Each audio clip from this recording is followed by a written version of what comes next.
Интензивно работиме во делот на решавање на проблемите со лозарите и можеби голем дел од нашето време и енергија го губиме во делот на лозарството, тоа што стратешки производ на општина Кавадарци е грозето. Во делот на тоа успеавме во минатово да платиме стари долгови кои што беа помеѓу физички и приватни компании, заедно со владата некако околу 1.700.000 евра пари се исплатени. Има дел неисплатени пари, да не ги шпекулираме тие работи, ја би ги објаснал точно зашто се тие пари неисплатени. Не е политика воопшто прашање, значи не се исплатени парите за тоа што Министерството за земјоделие и владата заедно со парламентарците донесе закон кај што кажа секој кој што е регистриран земјоделец и однел грози во приватна винарија, дали е Повардарија, дали е Стефан или било која, а е регистриран и има лозов на негово име, че му ти исплатил пари. Имавме случаеви кои што не се многу, кај што има однесено грозе, индивидуално лице, а во регистрот на земјоделци и во катастрот нема собственост на лозов насад. По дефолт владата не може да му исплати за тоа што тоа се третира веќе како бизнис или како прекупец. Сега дали е тука прашање оставинска поставка, дали е прашање под кире што одгледува лозов насад, дали се блиски роднински релации, без разлика, значи владата и парламентот не можеше да најде начин за не, затоа што уставно и правно не може да се изведе да се исплатат тие пари.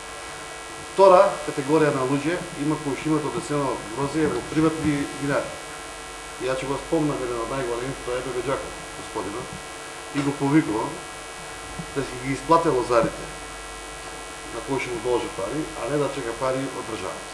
А тој да си го пријави побарувањето и му е пријавено како побарување во делот на Повардарија во стечајната маса. Зошто? Затоа што моје лично мислење е дека господинот Бебеџаков тоа не го правел ради етички причини или било што, тој си правил бизнис. Откупувал грозие по една цена, го продавал по друга цена. За секој собствен бизнис и за секоја трговија се одговара индивидуално или собственикот или правниот субјект. Така да тие луѓе ги повикувам што имаат да земање пари од Бебеџаков, да си појдат кај него, да си направат тоа што му следува правно и да си го преписнат, да си ги побараат парите од него. Кога ќе си ги платят тие пари, он може да си бара парите од Повардарија, а и веќе си ги бара како пари од Повардарија. Тие се тие неболози кои што ги еме за не ги платени од лозари. Значи, секој кога го предава гројство треба да знае кај го дава, на кој го дава и одговорноста е индивидуална.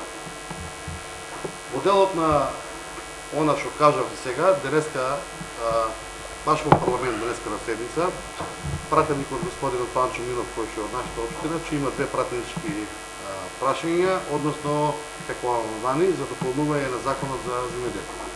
Тоа е баш по ова прашање да се исплатат овие од Бебеџаков и што не се на ниво име, што 90% нема да биде прифатено за тоа што немаме правен момент. И второто прашање ќе му биде, колку што ја објасни информации, да во наредната година за откупот сите дадат изјава за обезбедени средства за откупување на грози.